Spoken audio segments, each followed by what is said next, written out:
Amigos televidentes, muy buenos días. Como siempre, las gracias por la amabilidad que nos prestan para llegar a sus hogares en otra propuesta de palpitar económico de puntos de vista.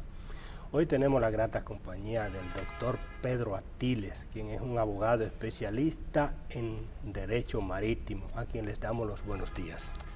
Muchas gracias, don Héctor, por haberme invitado a su programa, sobre todo para tratar un tema de tan palpitante interés y poco conocido entre muchos dominicanos.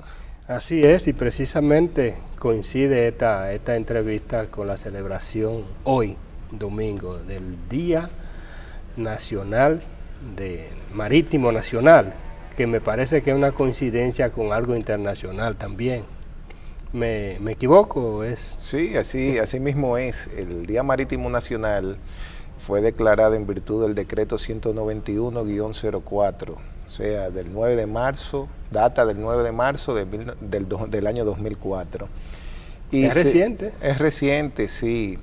Se fundamenta básicamente porque coincide con el Día Marítimo Mundial. Fue una forma de insertar al país en el concierto de las demás naciones que festejan ese importante día. Y esa inserción está no solo en el decreto, ya en su condición de especialista, está no solo en ese decreto que nos adhiere o nos unifica, también está en otra instancia, tomando en cuenta que estamos en un mundo comercialmente abierto, en expansión, donde el transporte marítimo es la principal vía de hacer comercio, del intercambio comercial. Nosotros también estamos adelantándonos en esa apertura, en ese avance que se da mundialmente, podría entenderse. Eso es correcto, la globalización lo ha abarcado, lo ha arropado todo, a lo que no ha sido una excepción la República Dominicana. La Organización Marítima Internacional, la OMI, precisamente fue la que tuvo por iniciativa la creación del Día Marítimo Mundial como una forma también de insertar a toda la comunidad marítima en los festejos de ese día, donde se resaltan las tradiciones marítimas, la cultura per se, y todo lo que se relaciona con la navegación marítima y la protección del medio marino. Sí. En la estructura legal, diría yo, en nuestro esquema jurídico, ¿cómo estamos nosotros en pos de lograr un avance de esa importante actividad, no solo complementaria del comercio, sino, diría yo, fundamental, parte esencial? ¿Estamos acorde, estamos avanzando o necesitamos algún tipo de adecuación o de ampliación? Sí, precisamente la Secretaría de Estado de Industria y Comercio, a través de quien les habla, ha estado trabajando en un proceso de reforma y modernización del libro segundo del Código de Comercio, que regula todo lo relativo al comercio marítimo. De hecho, diseñamos un anteproyecto de un código marítimo para la República Dominicana, depositado en la actualidad en la Cámara de Diputados, para ser reintroducido nuevamente en agenda a través del diputado Pelegrín Castillo, donde se tocan siete temas básicos, porque es bueno aclarar que este código no busca reglamentar toda la actividad ni el comercio marítimo en sí, sino ponerle a los empresarios y a la comunidad en sí reglas básicas, primarias, como son temas tan de relevante interés como son los seguros marítimos, el transporte multimodal. Para quienes no saben lo que es el transporte multimodal, es la combinación o explotación de uno o dos medios a la vez de transporte. ¿Cómo así? Es decir, usted puede venir con una mercancía por barco y despacharla por vía aérea o por vía terrestre. Un transbordo.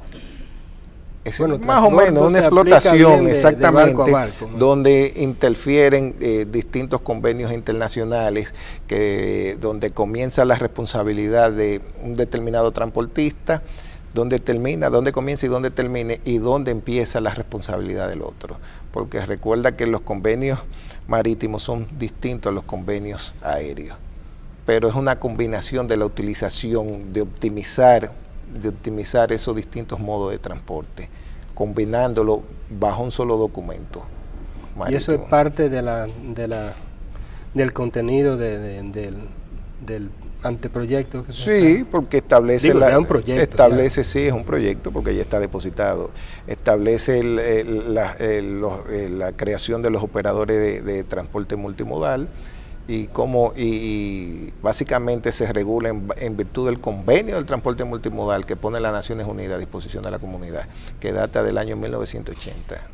También tenemos temas dentro de ese código como son los espacios marítimos nacionales, de conformidad al convenio de las Naciones Unidas sobre Derecho del Mar de 1982, que fue firmado en Montego Bay, Jamaica, y que la República Dominicana acaba de ratificar en la Cámara de Diputados con 17 interpretaciones.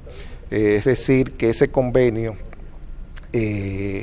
fortalece incluso la nueva ley que declara a la República Dominicana como Estado archipiélago, que es la Ley 66-07, que regula nuestro mar territorial, nuestra zona contigua y nuestra plataforma continental y la zona económica exclusiva. Y Estado archipiélago, ¿qué significa eso? Vamos a darle un poquito más de un lenguaje menos marítimo. ¿Qué implica para...? Bueno, tú sabes que los estados archipielagos, es decir, son cuando tú tienes varios puntos de partida para tú medir tu mar territorial, compuesto por varios cayos o islas pequeñas que generan derechos, que se extiende en su condición per se como estado en sí archipiélago, que es el conjunto de varias islitas o varios cayos que generan derechos, o sea que bancos. Tu dominio en el área marítima no es desde aquí, sino que debía ser a partir, si esa islita te corresponde, tiene que ser parte de esa... Sí, tomarla en cuenta. Tomarla en cuenta, correcto, porque la extensión de nuestro mar territorial, de conformidad a ese convenio, se extiende a 12 millas náuticas. Es decir, que el mar territorial es donde el país tiene derecho a soberanía, a jurisdicción. Sin embargo, en la zona contigua tiene derecho a explotación y a exploración en sí, pero no de soberanía. Y en lo que se refiere a la plataforma continental tenemos derechos hasta las 200 millas náuticas. Y si queremos excedernos para la exploración e investigación, y si queremos excedernos en caso de que haya algún hallazgo o descubrimiento de petróleo, gas natural, etcétera, tendríamos que solicitar permiso a los organismos que instituye ese convenio internacional, que es la Comisión de Plataforma Continental. ¿Y eso pertenece? Al convenio en sí. Sí, pero esos organismos son son organismos, Unidas, sí, no, son organismos sí, de las Naciones Unidas, exactamente, sí, creados para esos fines. Pues bien, evitan algún conflicto, me imagino. Exactamente, también tiene que ver con las controversias, como órgano de solución de controversia de los asuntos que tienen que ver con los espacios marítimos. Pues bien, te decía que ese proyecto del Código Marítimo también habla de los accidentes y buques y garantías marítimos, de los contratos de explotación marítima. Para nadie es un secreto que el contrato de transporte marítimo se rige abarca dos regímenes distintos, uno por conocimiento que se realiza a través de los conocimientos de embarque, que son los Bill of Lading, y otro que se desarrollan a través de los Charter Parties, que son los contratos de fletamentos. Yeah. Doctor, vamos a hacer una breve pausa comercial para cumplir con unos compromisos con nuestros patrocinadores y volvemos en unos instantes. Que los cumplas feliz, que los cumplas feliz, feliz, que los cumplas feliz. Como estructura legal para el aspecto de la Marina Mercante, usted hablaba, doctor, de ese proyecto que incluso parece que perimió en el primer intento y se está tratando de reintroducir, pero como forma de infraestructura en el aspecto náutico, ¿qué tenemos nosotros? Yo diría a simple vista como que estamos en una posición mucho más reducida que lo que teníamos hace 40 o 30 años, no sé si es que ya las condiciones o el concepto de economía de escala ya no nos hace competitivo como para tener una marina mercante, el nacional, nacional, sí, nacional.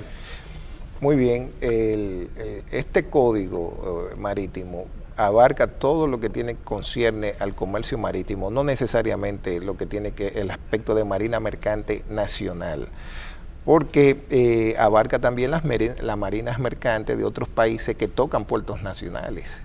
Ya. O sea que va más allá.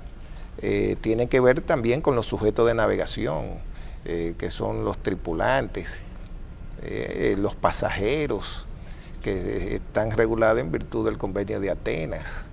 O sea, hay muchas cosas que tienen que ver con el desarrollo de la actividad marítima.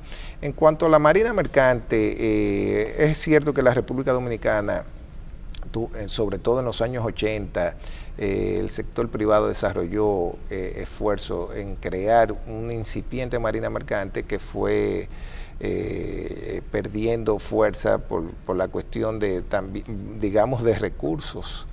En la actualidad, enfrentar los grandes consorcios marítimos, las grandes fusiones, los merge que han hecho, dicho consorcio requiere de cuantiosos recursos, digamos un barrilito de dinero, hay que tener suficiente bolsillo para incursionar en esas actividades, sobre todo cuando hay muchas de esas marinas o flotas que son subsidiadas por sus propios estados, independientemente que sean manejadas por el sector privado. Y también tenemos que ver que tenemos una fuerte competencia de registros o matriculación de buques, sin importar la nacionalidad del naviero o el armador que es el dueño del barco. Es decir, que el armador puede ser chino y puede registrar su embarcación en el registro de Panamá, o Liberia, o Bolivia, o Bahamas. Eso Bolivia, no, sí. Pero Bolivia no tiene no tiene costa, pero tiene un registro de abanderamiento, sin embargo, y de matriculación. Estos registros básicamente son lo que son conocidos como pabellones de conveniencia o aquellos pabellones que, dicho en forma llana, piratas, porque también otorgan incentivos fiscales y laborales que lo hacen atractivo a cualquier armador en ese sentido, que tener su flota, sus buques registrados en ese tipo de registros, que en los registros internacionales o cerrados en sus respectivas naciones. Doctor, tomando en cuenta de que por esa explicación que usted da incluso, es prácticamente, no imposible, pero muy cuesta arriba que el país como tal o el sector privado se incursione en crear su propia flota, su propia marina.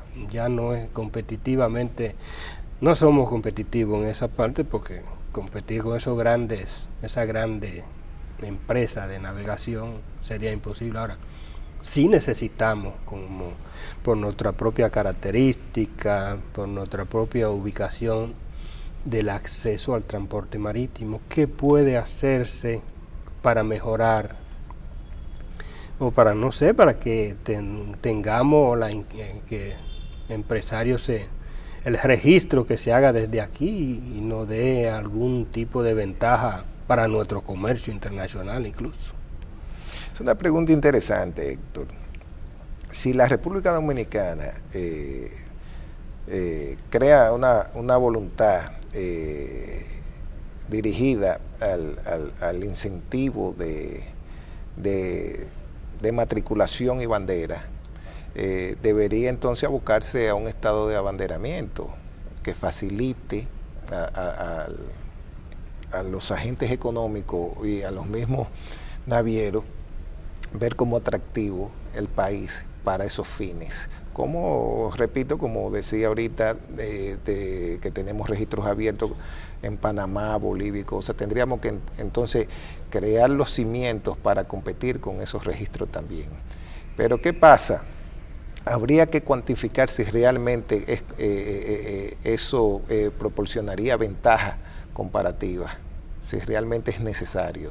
Sin embargo, en República Dominicana, la Marina de Mercantes pudiera prestarse, si se crea una pequeña Marina Mercante Nacional, pudiera prestarse a aprovechar los transbordos de que vienen en embarcaciones de esos grandes consorcios, líneas marítimas establecidas, para despacharle en buques más pequeños, o sea, como buques alimentadores a las islas del Caribe. Del Caribe incluso, quién sabe si a Centroamérica y más adelante hacia otros estados.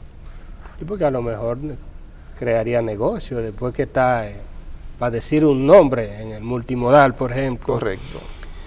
Pero ese gran buque sigue para Estados Unidos, pero qué sé yo, nosotros de aquí, cosas que van para esa isla del Caribe, conectarla y llevarla, porque ya no se necesita que esa gran embarcación toque ese puerto. Sí, porque muchas de esas islas manejan pocos volúmenes de carga, son más pequeños, entonces ahí sí pudiera tener una forma de insertarse una pequeña flota. Y esa decisión ya sería una nueva legislación, habría que proponer una nueva... Sí, habría que legislar, evidentemente habría que legislar en ese sentido. Y tomando en cuenta incluso muchos factores, o sea, ya estudios sobre el comercio regional, no solo local, sino... Sí, porque es que el transporte marítimo es una pieza fundamental en nuestro comercio exterior y en el comercio regional, y más ahora que estamos firmando tratados, que acabamos de insertarnos a tratados de libre comercio con Estados Unidos, con Centroamérica y el Caribe. Ese proyecto que usted hizo alusión, finalmente, bueno, nos queda poco tiempo, toma en cuenta en ese ambiente de apertura comercial en que está la República Dominicana involucrada con tratados, con el DERECASTA, con Europa, próximamente con Haití, toman todos esos elementos. Mira, te lo voy a resumir de la siguiente manera. El comercio marítimo siempre ha tenido ventajas sobre las demás actividades comerciales. Si observamos que un buque tiene más capacidad de mover bienes y mercancías que cualquier transporte que se haga por medio de la tierra firme. Entonces ahí, desde el año 605 a.C., se demostró el potencial que tiene el comercio marítimo sobre las demás actividades comerciales en ese sentido. Es más barato, más rentable mover mercancía con más capacidad incluso por vía marítima que por vía terrestre. Antes, acuérdate que se movían por camellos, caballos, y era más difícil, se hacía más difícil la labor para atravesar cordilleras y desiertos. Y los navegantes, como fueron los fenicios, los polinesios, los escandinavos, los portugueses, hasta Cristóbal Colón, demostraron, de hecho, que el comercio marítimo es mucho más ventajoso. Bueno, doctor, yo solo me resta darle las gracias, incluso lamento que este tiempo sea tan breve para un tema tan interesante y apasionante como el comercio marítimo, pero yo creo que tendremos oportunidades posteriores para seguir hablando, tomando en cuenta que su proyecto todavía, digo suyo porque usted fue uno de los ideólogos del país, está en proceso de ser aprobado y creo que el tema necesitará nuevos análisis e enfoque. Así que muchas gracias y esta es su casa. Gracias. Sí.